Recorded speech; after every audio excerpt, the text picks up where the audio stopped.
Ah, aming mga kasama, ako po'y humihingi ng paumanhin sapagkat dito pong nakaraang linggo, lumabas po sa mga balita na may aligasyon na ako daw po ay hindi sumusunod sa batas. Ito po ay nakalulungkot para sa isang senador, sa isang senator judge, ang masabihan na hindi sumusunod sa batas. Samantalang nung tayo po ay merong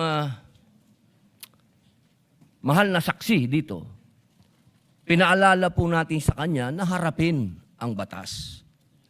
Noong nakaraang linggo, ang atin pong kaibigan na ombudsman, ang sinabi po ng mahal na ombudsman na ako daw po ay hindi sumunod sa kanilang pasabi na mag-file ng aking counter affidavit. Nakakalungkot po ito sapagkat hindi po ito totoo. Inaamin ko po sa inyo kung ICC lang, hindi po talaga ako susunod. Hindi ako magpapasakop sa ICC. Pero dahil ginagalang ko po ang ombudsman, dahil siya po ay aking kaibigan na itinuturing, dahil nagkaroon na po kami ng napakahabang kwentuhan sa aking opisina nung siya po ay kalihim ng hustisya, nag-file po kami. Ito po, hawak ko po ang original. Dahil sa akin po, importante ang original. Ito po ang original, nakalagay po dito. Nag-file ako. Nakalulungkot po na pati ang media ay nakikisama sa ganitong klaseng propaganda na ang isang senador ay hindi sumusunod sa batas. Isang senator judge. Ito po, maaari ko po kayong bigyan ng kopya, mga mahal kong kasama, para mapatunayan na hindi ko po kayo ilalagay sa kahihiyan.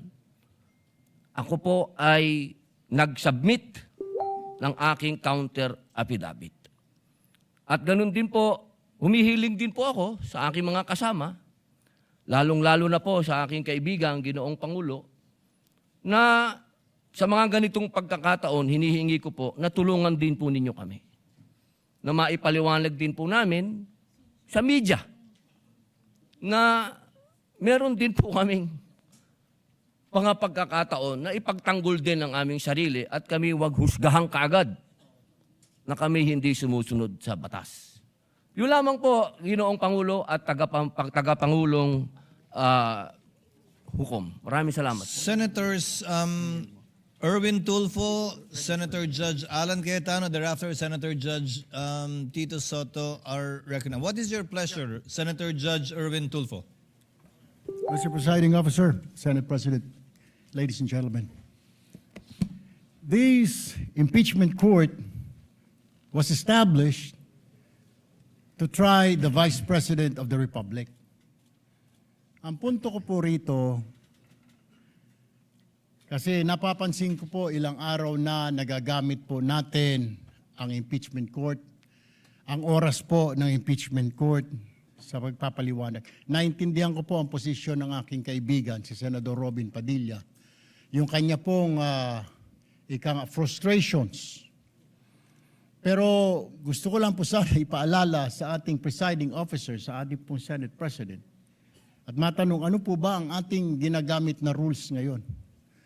Pwede po ba yung mga problema po labas sa impeachment court na ito o labas sa kaso ng Vice President ay dadalhin natin dito? Di po ba ang korte na ito na itatag para po sana kay Vice President at kay Vice President lamang?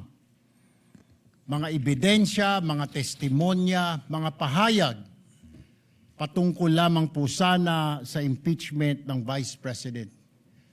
Kasi dito pong mga nagdaang araw, Mr. Presiding Officer, Senate President, mga kasama, napansin ko po na nagagamit ang oras po ng impeachment court sa pagtatanggol po ng mga nakaraang araw ng sarili ng ilan sa mga kasamahan natin sa mga akusasyon. This is not the right forum and the right venue and not the right time to explain your situation. Kung gusto po ninyong mag-eksplika ng inyong mga saloobin, problema, maaari naman po ninyong gawin yan sa labas po ng oras ng impeachment court. Maaari pong sa press conference, nandyan naman po ang Senate media. Anytime po, nandoon sila sa Senate briefing room, press briefing room. Maaari din po sa Facebook o sa YouTube magpaliwanag. Huwag po nating gamitin ang oras ng impeachment court sa pagpapaliwanag o sa pagtatanggol ng ating mga sarili simula pa po noong nakaraang linggo. Because the time we waste here to defend ourselves, defend what we believe or what have you, is an injustice to the Vice President. Yung oras po na ito dapat ilaan natin sa pakikinig sa depensa ng Vice Presidente, sa mga akusasyon laban sa Vice Presidente, hindi po pagdidepensa sa mga sarili natin kung tayo inaakusahan ng kung anong mga ahensya, kung tayo po ay may mga kaso, may mga investigasyon. This is not the right forum, Mr. Presiding Officer, Mr. President, Senate President. This is not the right place. This court was established, was created, the impeachment court, for the Vice President and Vice President only. This should be her time. This should be her forum, not our forum here na ilabas natin ang saloobin natin, mga sagot natin sa mga akusasyon, mga kaso laban sa atin. And this is not also the time, Mr. President, Mr. Presiding Officer, na hanapin yung mga kasama nating nawawala, nakakulong, dapat po doon sa Senado natin, sa sesyon natin, and not here in this court, Mr. Presiding Officer, Mr. Senate President.